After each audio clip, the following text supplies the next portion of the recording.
Hello, lovelies. Nora here, and today I want to talk about something that has consumed way too much of my time: romances in video games. So, romance and friendships in RPGs is one of those features that can greatly contribute to a game's replayability, alongside things like character creator, class race options, and story decisions. Having the option to romance or even just befriend another character can add to the choose your own story feel that some of the best RPGs offer. Now, all of these features are the main reasons why I got into RPGs in the first place. Though I only started playing them back in 2017, it's not something I grew up on. But I've always liked playing games that have at least some level of player agency. The first game series I ever really played was The Sims, starting with the console spin off Herbs, Sims in the City, and eventually Sims 3 and 4. I loved being able to play around with different storylines, personalities, scenarios, so I could tell my own story, be it mundane and chill or dramatic and tragic. Eventually, I branched out to fantasy RPGs after a roommate showed me some comedy edits of the game Dragon Age Inquisition from the channel JJ Donnie, and I thought it looked fun.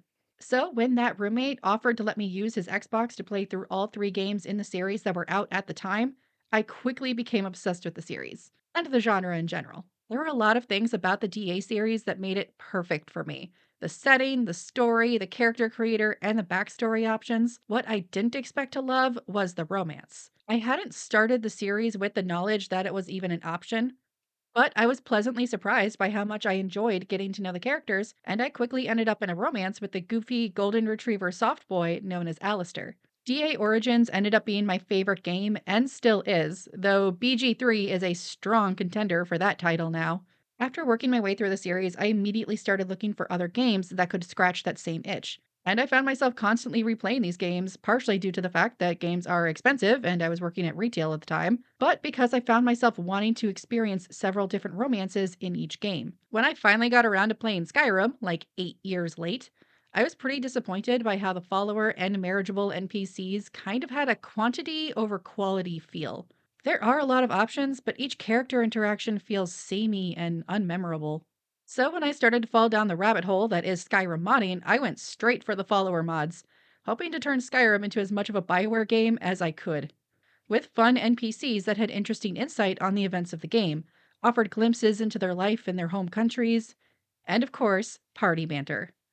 And after recently playing the game Stray Gods, which came out over 2 years ago, but me being me, I only just found out it exists, I end up being drawn back in for multiple playthroughs, both by the player choices and by the romances. And it got me thinking, why do I and so many other RPG fans like playing romances in these games so much? The short answer to that question would be wish fulfillment. And that's definitely a large part of it for me. It's a lot of fun to pretend to be a part of this major high stakes adventure where I get to save the day and play out a romance subplot along the way. The fact that I get a choice in which NPC gets to be my arm candy is just icing on the cake. But I think it's a little bit more than that, at least for me. Because being able to kick ass in a fantasy adventure and marry whoever I want is appealing, I actually prefer my video game relationships to offer a little more than just shallow interactions and a meat shield to aid in my fights. I like being able to get to know the characters, who they are, and what they believe in. I like debating them on the events of the games, either as friends or as a romance. It makes the world of the games feel more lived in when the characters have those different viewpoints. One of my personal favorite ways to approach a romance is to create a character that fits well with the character that I plan on romancing. It's not a requirement, but this is how I like to do it. I romance Alistair from DA Origins as a human noble, not just because I get the queen ending, but also their stories have some parallels. They both suffer from the betrayals of two of the main villains of the game, and they can both seek justice for this later. A lot of people, myself included, romance Fenris from DA2 and Colin from Dragon Age Inquisition as a mage because you get special dialogue and it shows that they can both move past their trauma and biases against mages by falling in love with one. This is also why romancing Shadowheart from BG3 as a follower of Selûne is so popular. It adds extra tension to the romance, and the devs knew that, so you get extra dialogue here too. And I really like romancing either Astarion or Shadowheart as a dirge because they both have storylines about escaping an abusive authority/parental figure that forces them to commit evil acts they don't actually want to do, which is very similar to how the Dark Urge storyline goes if you go down the resist route, allowing you and your romance a chance to save each other. But I also like being able to explore and experiment with different types of relationships in a controlled setting. A relationship between teammates, coworkers, or even subordinates is usually a bad idea. But in fiction, it's less of an issue as you can skirt around the problems that fucking your coworkers can cause, as well as ignore the power imbalance problem that comes with dating your staff. In reality, Shepard hooking up with Ashley or Caden would be a bad idea, as there's no way to know for sure that they truly consented to the relationship and didn't just play along for the sake of their job.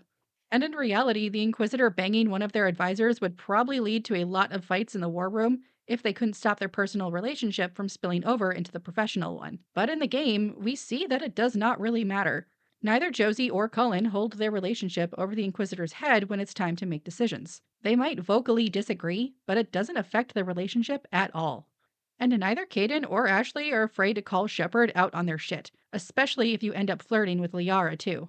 There's also the added benefit of romances mainly being a subplot, not the main plot. A lot of their content is usually just commentary on the events of the games, so they feel more fleshed out and not just like empty vessels for the protagonist to bang. Really, I'm just a sucker for good character writing, and games with romances usually have some of the best in gaming. Usually, there are exceptions.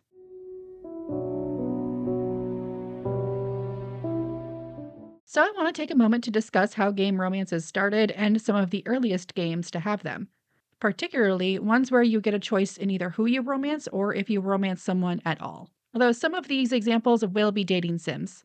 Starting in 1984, we have Girl's Garden, a Sega game where you play as a young girl by the name of Papri. The goal is to win the heart of a boy by collecting flowers in a limited amount of time. Not exactly the nuanced romance we are used to in modern games, but it's worth noting as a part of gaming history. On to 1985, we have, and I apologize if I butcher this, Tensutachi no Gogo, developed by Jastco, where the goal is to seduce, not my words, that's how the game is described on Wikipedia, a fellow classmate by the name of Yumiko. In 1990, we got the first RPG, at least to my knowledge, with Phantom Star 3, a turn based RPG developed and published by Sega, which had the interesting idea of allowing the player to choose who the main character marries, not once, but twice. As the game has you playing through three generations, and who you marry affects who you play in the second and third generation. In 1992, Beyond Software released Treasures of the Savage Frontier, a tactical RPG set in the D&D universe. Released only on Amiga and DOS systems. Two operating systems I did not know existed until I was looking up information for this script, as they both went obsolete when I was still in diapers. But Treasures of the Savage Frontier had the option of NPCs falling in love with the player, though it doesn't really get much deeper than that. So it doesn't really offer the kind of in-depth character arcs that we are used to these days. Fast forward to 1994, Tokimeki Memorial is released by Konami, a dating sim that has the player, a high school boy, go on dates with different girls. Sounds a bit shallow, but the series was popular enough to get sequels, OVAs, and eventually an anime, so not bad. Going back to RPGs, we would eventually start getting monogamous romances as side content with games like Baldur's Gate 2, where we get 4 romance options, and, according to former BioWare writer David Gator, the team had no idea if players would enjoy the feature, or if the concept would catch on. Oh boy, did it ever. Especially with BioWare and Baldur's Gate fans. Eventually, the idea of romance and marriage did catch on and become more popular with game series like Neverwinter Nights, Fable, Divinity Original Sin, though for some of them it would just be in the sequels. Now, fast forward to the present, and the idea of being able to marry or romance an NPC is extremely common in RPGs. It's not a standard feature. Plenty of modern RPGs, like Avowed, skip it entirely. So that covers what I like about romances and how they got started. Now I'm curious what some other people are saying as to why the feature is so popular. I did find a few articles and blog posts discussing this, and I wanted to talk a bit about them, starting with, is 2023 the year of video game romances? Why people like to fall in love in games like Baldur's Gate 3 and Starfield. A short article from Northeastern University's news page. As the title suggests, it mostly uses BG3 and Starfield as examples of how audiences engage with romances in games.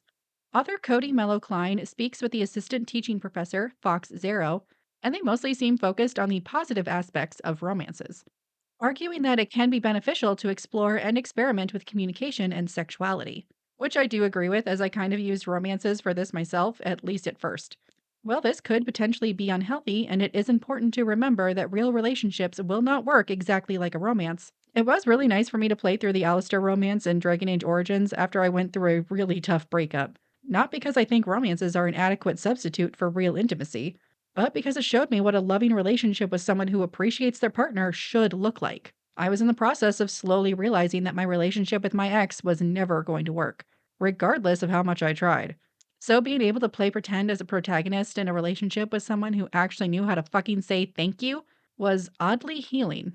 I also quickly started to appreciate how many RPGs let the player explore same sex relationships in a way that doesn't put them at risk. While I personally didn't need to experiment with the idea, as I already knew I was bisexual by the time I started playing these games, it was still super refreshing to play around in a world where I could date other women and have it not be a big deal to the other characters in the game. Zero does also point out, though, that this is better handled in some games than in others. The original trilogy of Mass Effect, for example, has the benefit of having multiple romances that take place over all three games, giving you more time with the characters and making the story of comrades to lovers feel more natural. While the romances for each individual game do still feel mostly fine as they're meant to take place over several months. There's also the risk when designing a romance of making it seem too transactional. Thankfully, a lot of devs are aware of this and try to have enough interactions with the characters spaced out throughout the game that it feels more like your protagonist is actually getting to know them. Stardew Valley does this pretty well. While you do build up friendship meters with things like gifts or just basic interactions, you also have to trigger cutscenes or heart events with those characters where you learn more about them and what their story is. This also is not exclusive to romances either. Pretty much every NPC in the game has this. With that being said, though, it is possible to fall into a rabbit hole of taking these romances a little too seriously and gaining unrealistic expectations of how human relationships actually work. For starters, there's never a guarantee that the person you are attracted to is going to like you back. Doesn't matter how many gifts you give them or how nice you are, some people just won't be into you. The concern of wish fulfillment and unrealistic romance plot lines is something that comes up in gaming spaces often, especially when it comes to the debate of whether it's better to have all romance options be available for all players, aka player sexual, or if the characters should have more clearly defined real world sexualities. And I personally have mixed feelings about this one. On one hand, I get why people want all romances to be open to all genders, as it's not always clear what someone's sexuality is when you first watch the trailers or even meet them in the game. And not everyone has the time to go back and restart the game so they can play as the gender that character prefers. On the other hand, I really do appreciate seeing characters with similar sexualities that we see in real life. Pansexuality and bisexuality is not exactly rare, but having more characters that are fully gay or fully straight helps the world feel more realistic. People are naturally diverse in terms of sexuality and dating preferences, so one could argue making all the characters player sexual or pan with no preferences can make the characters feel a little samey. Personally, I don't really have a strong opinion on the sexual preferences versus player sexual debate, other than I think it should be left up to the devs. If the writers really want to tell a story about a pan or gay character, they should be allowed to do that. Same thing if they want to make a fuck it, we're all DTF here approach. Game devs should be allowed to make the games they want to make, even if they want to make it extra thirsty or just make all the characters bi. With that said, I do think most games that have all bi or player sexual characters usually do a pretty good job of not making the characters feel like a pretty prop rather than, well, a character. Or at least the games I've played have. I obviously haven't been able to play every romance ever. Again, Stardew Valley's characters have a pretty good system that forces the player to get to know them before anything romantic can happen. All the romance options are open to all players, regardless of gender, which might seem a bit silly considering how many of them there are, but I think it helps that it takes a long time to start a romance with the characters, if you're not cheating, and they don't really hit on the player. You have to initiate. This is a striking difference from BG3, where the characters will initiate romance scenes if you get your approval high enough before the end of Act 2. Which leads me to what is probably my only real complaint about how BG3 handles its romances. I personally wish it was a little harder to start a romance with these horny idiots. Because, well, it might feel good to have all these hotties hitting on you, it's a little frustrating for me to have to constantly turn people down. I know saying no to someone's advances is not a rude thing to do. You should say no if you're not into someone, and rejection is a part of life. But I still hate having to do it. For example, I've seen that dance from Will's romance like 4 times now, despite actively avoiding flirting with him, and I'm usually pretty far into another romance by the time I get this scene. And it breaks my heart every time I have to turn him down. I like Will, but I ship him with Karlach a little too much at this point, and I've yet to do a origin character run, so poor Will is going to have to deal with being single in every playthrough for me. But even with all that, I still love the arcs for most of the characters. Gale's storyline in particular has a lot going on in the background in regards to how you guide his choices in Act 3. There's even a guide slash flowchart going over how many different ways you can accidentally push him towards his bad ending. Starion also has a great moment where he will straight up dump and call out the player if they use his moment of vulnerability in Act 2 to pressure him into sex. A lot of thought clearly went into these character arcs and romances. Not all romances are created equal, though, not even in PG3. I found two articles discussing how game romances can feel a little too simple or shallow, both using Shadowheart from PG3 as an example. What is the point of romances in video games by Logan Taylor argues that the romance requires trivial effort from the player. There's also an article from Unwinnable called The Surprising Horrors of Frictionless Romance by Ruth Cassidy that makes a similar argument. And this is partially true. It doesn't take a whole lot for any of the characters to be into you beyond just getting the approval meter high enough. But I would argue that the depth of the romance and friendship paths for each character are not in the approval system or in their sexualities. Shadowheart in particular has a hidden point system that directly affects her storyline and whether or not you, the player, are able to guide her down your preferred path. And not just her. Again, Gale and Astarion both have moments where you can fuck up their storyline or romance. Lizelle will straight up leave the party if you don't take her to the creche, which is necessary for her arc. And you can fuck up most of the romances by cheating on them with Mizora. But most of that stuff is not really clear on a first run, so I'm not surprised that a lot of people don't know that those features exist. Hell, I only know about a lot of them because of Reddit and YouTube. But I kinda love that. I think it's great when RPGs have layers of hidden dialogue and consequences that only a few people will actually see. Taylor also brings up the good point of how games haven't exactly acknowledged the existence of asexuals or aromantics in romances. And yeah, that's not entirely wrong. The only one I could think of off the top of my head is Josephine from Inquisition, and it's never confirmed that she's ace. She just doesn't have a sex scene in the game, which does make her a good romance for people who are ace but still want a sweeping romance. I've heard of Lucanus from Dragon Age Veilguard apparently being confirmed as Demi, but I can't find an actual official source. Google only showed Reddit and Tumblr talking about this. So I'm guessing it's just a rumor cooked up to justify how not into the romance he is for most of the game, which is probably not a great representation for Demi people, anyways. There's a The Gamer article that mentions some indie games, both RPGs and visual novels, that have some actual ace romances. And of course, there's the incredibly popular Date Everything that came out last year, which you've probably heard of if you clicked on this video. While the game does have a reputation for being incredibly thirsty, there is the option to just be friends with everybody. You don't actually have to date them or even get involved in the spicy scenes.